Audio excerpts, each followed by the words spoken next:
நம்ம இப்போ ஜென்ரலாக ஒரு ஹெல்த் செக்அப் போகிறோம், அங்கே ஒரு அப்டமன் ஸ்கேன் பண்ணுறோம். ஸோ இந்த அப்டமன் ஸ்கேன்ஸில் காமனாக பார்க்குற ஒரு விஷயம் என்ன அப்படின்னா ஃபேட்டி லிவர். இது நீங்கள் கேள்விப்பட்டிருப்பீங்க. ஸோ இந்த ஃபேட்டி லிவரை ஜென்ரலாக நம்ம பிரித்தோம் அப்படின்னா 2 டைப்ஸ்னு சொல்லலாம். ஒன்று நான் ஆல்கஹாலிக் ஃபேட்டி லிவர், இன்னொன்று ஆல்கஹாலிக் ஃபேட்டி லிவர். ஸோ இந்த ஆல்கஹாலிக் ஃபேட்டி லிவரை பொறுத்த வரைக்கும் ட்ரிங்க்ஸ் பண்ணி அதனால ஃபேட் பில்டப் ஆகி லிவர் அஃபெக்ட் ஆகுறது. பட் நான் ஆல்கஹாலிக்கை பொறுத்த வரைக்கும் காஸ்டி ஃபேக்டர் என்னன்னு பார்த்தீங்கன்னா type 2 diabetes, obesity, metabolic problem. So இந்த நான் ஆல்கஹாலிக் ஃபேட்டி லிவரை பொறுத்த வரைக்கும் அது ஒரு சைலண்ட் எபிடமிக்னு கூட சொல்லலாம். ஏன்னு கேட்டிங்கன்னா இது ஒரு அட்வான்ஸ் ஸ்டேஜ் ஆர் ஒரு கிரானிக் ஸ்டேஜ் போகிற வரைக்குமே இதோட சிம்டம்ஸ் எதுவுமே நமக்கு வெளியில் தெரியாமல் இருக்கும். ஸோ அதனாலேயே நம்ம இதை கண்டுக்காமலே விட்டுருவோம். ரைட். அண்ட் மோர் ஓவர் இப்போ இருக்கிற ஒரு டேட்டா படி பார்த்தீங்கன்னா 30% பாப்புலேஷன் கிரேட் 1 ஃபேட்டி லிவரோட இருக்காங்க. அதுவும் ஸ்பெஷலி நான் ஆல்கஹாலிக் ஃபேட்டி லிவர். ஸோ இது பெருசாக சிம்டம்ஸ் காமிக்காமல் இருந்தாலும் நம்ம ஃபேஸில் பார்த்தீங்கன்னா இந்த லிவரில் இருக்கிற சில பிரச்சனைகள் வந்து ஏர்லி ஸ்டேஜில் எக்ஸிபிட் ஆகிறதுக்கான சில வாய்ப்புகள் இருக்கு. ஸோ அதில் மேஜராக ஒரு 4 விஷயம் நம்ம வந்து ஃபேஷியல் சைனில் பார்க்கலாம். ஸோ அது என்னென்ன அப்படின்றத நம்ம இங்கே பார்ப்போம். ஸோ ஃபர்ஸ்ட் சைன் பார்த்தோம்னா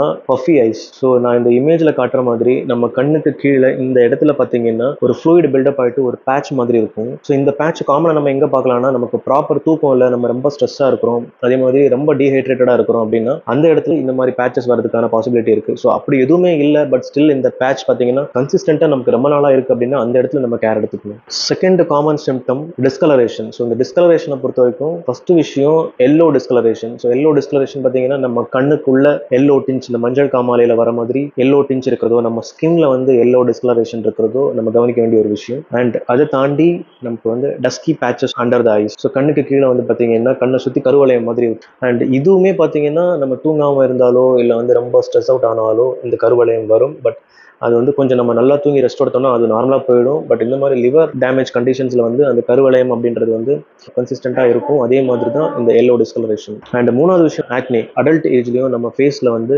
அன்யூஷுவலாக பிம்பிள் வருது, பிக்மெண்டேஷன்ஸ் வருது, அண்ட் வாய் பகுதியில் வந்து ரெட் கலரில் வந்து ரேஷஸ் வருது. இதெல்லாம் வந்து கன்சிஸ்டண்ட்டாக இருக்குது, இல்லை ஆன் அண்ட் ஆஃபாக வந்து போகுது அப்படின்னா அப்பயும் நம்ம வந்து ரொம்ப கேர்ஃபுல்லாக கவனிக்கணும். அண்ட் நாலாவது சைன் கான்ஸ்டண்ட்டாக itching or dryness over the face. So normal ஒரு ஸ்கின் கேர் ரொட்டீன் பண்ணியுமே நமக்கு இந்த ட்ரைனஸ் இல்லை இந்த இச்சிங் வந்து நமக்கு கான்ஸ்டன்டா இருக்கு, போகவே இல்லை அப்படின்னா கேர்ஃபுல்லா அது என்ன அப்படின்றத வந்து மானிட்டர் பண்ணும். ஸோ இப்போ நான் சொன்ன இந்த சைன்ஸ்ல ஒரு 1 or 2 இல்லை இந்த எல்லா சைனுமே உங்க ஃபேஸ்ல வந்து தெரியுது, கான்ஸ்டன்டா ஒரு 10 days மேல இது எல்லாமே இருக்கு, நீங்க நார்மல் ரொட்டீன் ரெமடிஸ் பண்ணியுமே இது வந்து உங்க ஃபேஸ்ல இருந்து போக மாட்டேங்குது, ஏதோ ஒரு அலாரம் கொடுக்குது அப்படின்னா பக்கத்துல இருக்கிற ஹெல்த் எக்ஸ்பர்ட்டை போய் கன்சல்ட் பண்ணி அது என்ன அப்படின்றத ஏர்லி ஸ்டேஜ்லேயே ரூல் அவுட் பண்ணிட்டீங்கன்னா இட்ஸ் வெரி சேஃப். நம்ம நார்மல் லைஃப் ஸ்டைல்லேயே ஃபேட்டி லிவர் கிரேட் 1 வந்து ஈஸியாக நம்மளால கியூர் பண்ண முடியும்.